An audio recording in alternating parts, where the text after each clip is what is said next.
you. Is this on? I don't think it is. Because the batteries ran out, now the mic. Now I'm feeling like I need to do Superman pose for a while. But then I remembered that after about 4 seconds of this, you're going to judge me forever, eternally on this awkward stance. So I better stop. I better just stop now. Thank you so much. This beautiful picture here of the beach and lovely scene. I just recently left this place. I don't know why, but I did. I just moved here 2 weeks ago, well actually to Utah, but back to the United States from Australia. And I'll tell you, man, it was paradise. It was such a great experience. Lived there with my 2 little boys and husband for a couple years, and it was magical. But I will say it's really nice to finally be back in a place where people actually speak English for once.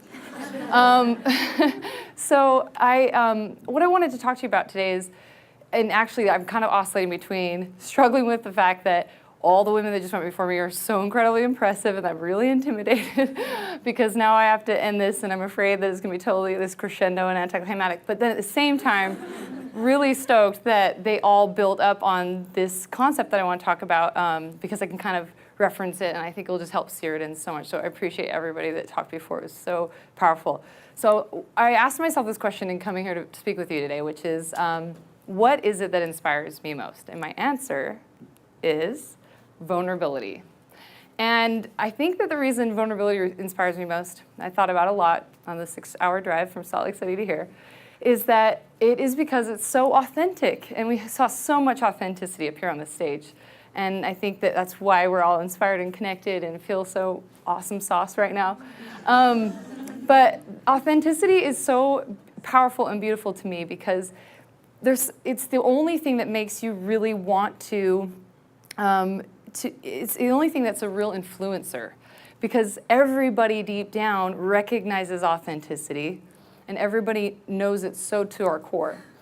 Now, vulnerability, this is a different image of vulnerability that's more common. Oh, thank you. So this is a different image of vulnerability that's maybe more common, especially in corporate world and in our society. It's like, don't be vulnerable because that's sketchy.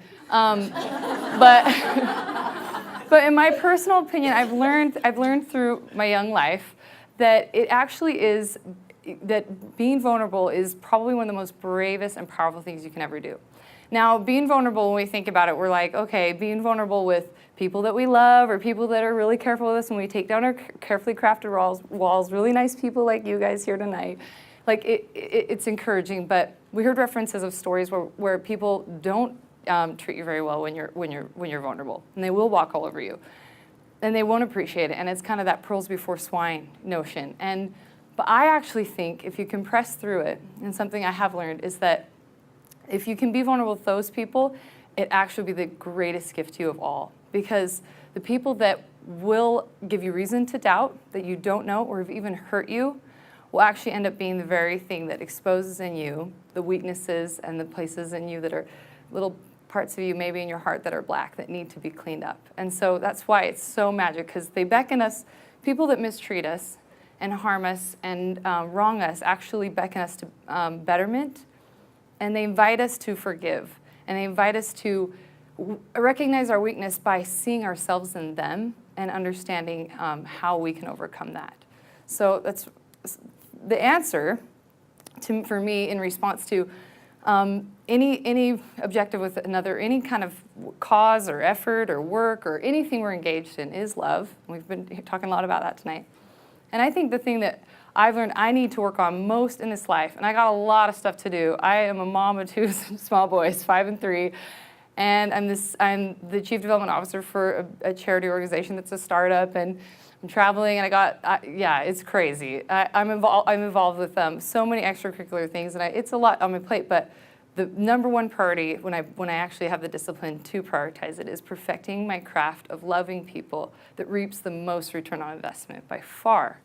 And I'm not Pollyanna-ish. Like, I don't think that loving people has to look like, just constantly, just opening up your kimono to be jabbed through. Like, I'm not saying that.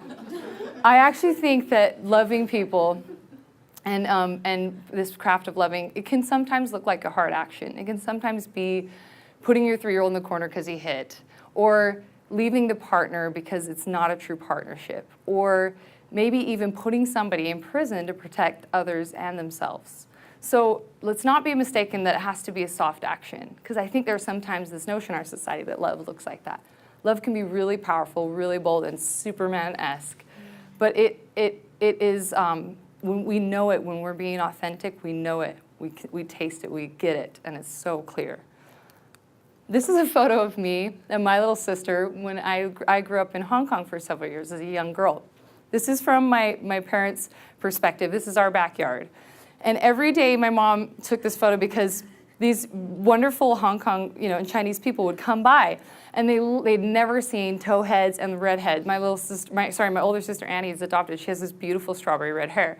And they were just going mental for it, right? They would actually throw breadcrumbs at us to come. I'm serious. Come here, we want to touch your hair, And they were going crazy. And I honestly think my parents should have monetized this crap, because like an American hair petting zoo would have taken off. I swear. And so I love this photo because it's so endearing. And it really captures for me the notion that when we recognize something we admire in others, something that we want to reach out and touch, something that we are I guess Twitter-pated by, in another person, it's actually the first recognition of understanding the greatness within. And so living abroad, while maybe not on the outside, I learned how much we are the same on the inside. And a friend of mine recently said that he had a dear friend who was from Asia, and they looked completely different, and he said that his friend told him, maybe we look so different so that we can have a beautiful process and go through the joy of discovering how similar we really are. I loved that. This is a great story I love to tell. It's kind of my story of the projection of how I got involved in philanthropy. So and fundraising. But I lived in Russia during 1991, right after the fall of communism, which was the dissolution of the former Soviet Union. And they were in a severe depression. The Russian ruble, which was the Russian dollar, was the equivalent of 1 American cent. So it lost 100 times its value. So we would go in the marketplaces in Moscow. My parents would give us $1 bill, which, no big deal. It was $100, a value of 100 rubles. So we'd walk around the marketplace, and being a foreigner, standing out, they would, so excited, come and see my wares and trying to sell everything. And I put the dollar in my back pocket, so cheeky, and I would pull my pockets out, and I'd be like, because of my limited Russian, Niet, I have not, and I would just be really, and like unassuming, and they thought it was so cute, they knew right what I was doing, and they started giving me a bunch of free stuff. And so I'm up to these antics, and I'm just like collecting, I'm inundated with all the generosity.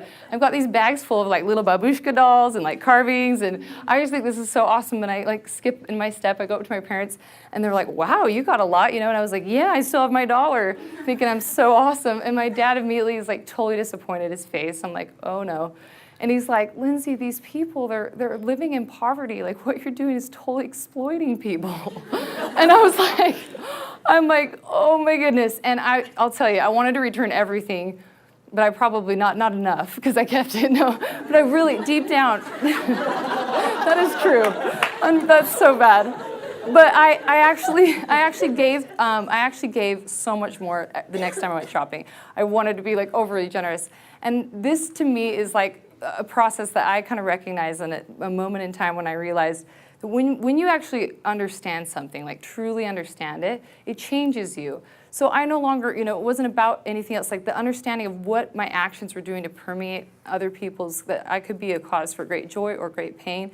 It made me act differently. And this is why I believe in awareness and why I believe in social advocacy and trying to change people, because I actually have such a belief in people. I think that if maybe that's naive, and I'm sure people do think that, because it's like, how many years have we been saying, stop doing these terrible things to other human beings, and yet we don't. But I guess my response is, I just think they haven't really, truly understood yet. That's all. So we got to keep driving the message. We got to keep sharing it until we tap into it, and they will change. I do believe that with all my heart. I believe every generation before us has had a great challenge, and I believe our generation's is to end extreme poverty. And I don't think it's something that we can do. I think it's something that we must do. And there are 1.4 billion people living on $1.50 a day in the world today. And that may sound just like so overwhelming. And those statistics might actually even make you feel paralytic, where you're like, okay, well, I can't do anything about that. But the truth is that since the 80s, we've come down 25% of the world's population. It's halved in the last 20 years. So we are making progress. This is a real win in action. And we want to invite everybody to be a part of it. Let's see. So our challenge is to take that 25% left of the world's population living in poverty and bring it down to 0. Now, I could tell you all kinds of stories, right, to inspire, and maybe even stories of people I know. People I personally know. I could tell you about my friend Miguel, who was an orphan, a street urchin, living literally on the streets in Peru, and with only a mere $50 every 3 months, went on to graduate from high school and go on to college, and is now studying to be a podiatrist. I could tell you about Petronam Kovo, who I worked with in Thailand, who after surviving the 2004 tsunami, and actually lost her fiancé in the ferocious waters, mourning the death of her lover, started a charity called Happy Hearts Fund, and is now rebuilding schools in areas of natural disasters. I could tell you about one of my personal heroes, Somali Mom, and how after living in the hellish nightmare of being sex trafficked as a young girl, went on to start an organization that has literally saved thousands of girls from that nightmare.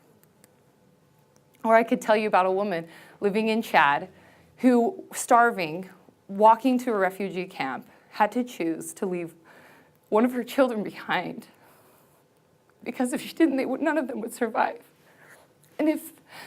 And when doing so, she heard her child crying and holding her other child's hand, marching forward, knew with every step it meant her child left behind would die. And I could tell you these things, and I know your hearts would stir and your emotions would gear in, and you'd care, and you'd be empathetic. But then I also know that those bigger statistics and the scariness of how massive these problems are might actually make you stop. And I love the nonprofit sector because there's so many superly awesome people, and I feel so lucky to meet them all the time. So many people that are here this week, and so many people that I've met in my travels in life. But the one thing I think that the sector could work on is we sometimes hit people over the head with our cause. And it's like, I don't think that guilting people is perfecting your craft of loving. I don't think that is an effective tool. I think that actually the thing that inspires people most is you pressing for the difference within.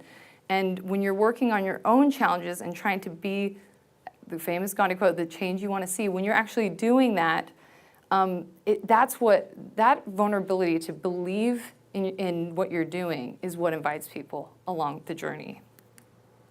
I love this quote from Bono. You see, idealism detached from action is just a dream. But idealism allied with pragmatism, with rolling up your sleeves and making the world bend a bit, is very exciting, it's very real, it's very strong.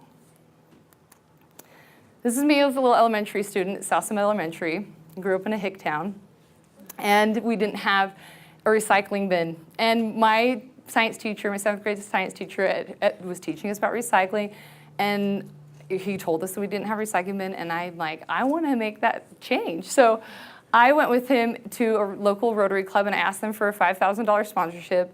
They gave it to us. We put in this local bin, and I started the Trash Bashers Club. And I made all my little buddies come during lunch hour. I made sure that the teacher, who was so lovely, would make sure there's pizzas there so they'd actually come. And I learned a couple things. I learned that incentivizing people is really important, because it's not just the inherent doing good, because there's so much good they can do. So if you want them to do your good, your task at hand, it's got to be something more. So you've got to create value for them, and that is more obvious, and maybe the carrot initially. And then once they get going, it's going to sear in a service ethic that then they're there for the right reasons. But it's cool. It's just human nature. Everybody does it, and I got that really young. And I also got that people will invest in you. They'll believe in you if you ask. And I mean, granted, I don't know how anyone could have said no to those awesome bangs. but I think there is something powerful that I had that experience so young. And it led me on this trajectory of my life where I found myself traveling all over the world and getting my degree and focusing in development and making sure that I chose life that would try to better the lives of others, because it was so much fun for me. It's totally not altruistic because it's just so much fun. And when I was out on, doing all this, I really came to realize that that people are actually getting behind me while I'm getting behind them. So it's actually this really humbling thing, because it's hard for me to believe in myself. It always kind of has been, I'm going to be honest. But when I change the focus from being like on me, when it becomes about the people around me, that's super easy to believe in, because you guys are so amazing. So then it made it a lot more successful. Okay, so this is a super vulnerable moment. I went and started doing development work, and then I went on to found a charity that combated human trafficking, and I was the executive director there for some time. And we put on this massive event. It was music, because I had a couple experiences doing fundraising, and I'd done a bunch of concerts and music festivals, and I put on this festival in Utah, and it was massive, and it was a huge undertaking, just like Herculean effort. And despite our amazing efforts and try, it wasn't a success financially. And I remember coming home to my house. I was breastfeeding my second youngest son. I was at home doing this all from home with my children, and I remember coming in that night, totally sleep deprived, totally exhausted. I used to actually be good looking at one point, but this changed everything. And but I fell on the floor, just prostrate, just sobbing, and just so sorry for the mistakes made, for my failures as a leader, for the valuable time lost with my family. And I felt so defeated. And I remember this clear voice, it wasn't from me, but it was something big that just I somehow tapped into, and it was like, this isn't about you. This is about the people you're trying to help. So I went on and did an emergency event right afterwards. My wonderful friends helped me with, and a beautiful friend of mine introduced me to chairman of Viacom Sumner Redstone, and he came to this event. And this is the video. And by the way, talk about not having Kodak moment cute cry. This is really scary. So I'm sorry. Oh, we can't hear the sound. Shoot. It's vital work. Thank you. As an indication of my determination that I must do what I can, everything I can, to help end this horrific abuse, and in the hope that others will follow in my footsteps. It gives me great pleasure to hand over to Child Rescue Association of North America my check for $1 million. Oh my God! So cute.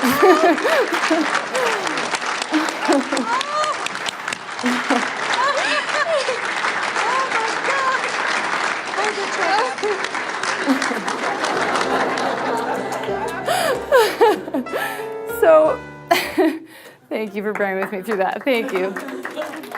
So I was visibly shaking. You could see that check up close at the end. Not just because it meant this amazing help coming to these girls right so quickly, but because for me it was this profound understanding, that our failures can actually be a part of our success in the ultimate process if we but allow it to be. And our response to our circumstances is truly our gift to the world. In 2011, real quick, I'll try to speed this forward. I found myself in Australia with my family, and I got asked to come and produce this festival with a global poverty project surrounding polio. And I was like, that is just not sexy, polio. I gotta make this sexy. So I tried so hard. We put this event on, and it was so humbling. It was such a huge success. It was during the Commonwealth Dignitary Meeting for all world leaders. So all the prime ministers and presidents of the Commonwealth were converging in Perth, Australia for Chugum. And we wanted to get polio on the agenda. And we saw it as such a gem in the developing world because we're 99% there. And it's actually like a measurable outcome. Other than smallpox, we've never done anything like this. So it's just super epic time. So we put on the festival. We generated tens of thousands of people helping and supporting and signing petitions, and garnished huge media, tons of celebrity. We had Donna Karan there. It was awesome. It was great. And at the end of it, the next day, the Prime Minister of Australia, Julia Gillard, called a press conference, and these are four other government heads, including the UK, Canada, Nigeria, and Pakistan. And they announced together a collective $118 million for polio. So we kind of realized we have this business model going, and we set out to do it again, but this time in New York City. And we put together this massive festival, but this time, instead of being like a Live Aid of the past and just being a fundraiser and awareness piece, we wanted to create something different. So we created an online platform that would be an ultimate civil engagement platform that would exist long past the event. And what we did is we would action people to prompt them to take actions for the end of extreme poverty. So everything from volunteering to donating to signing petitions. And then it was gamified and they'd earn points. And then those points entered them into drawings to win the tickets. And I won't share the festival video because it's not so much time left.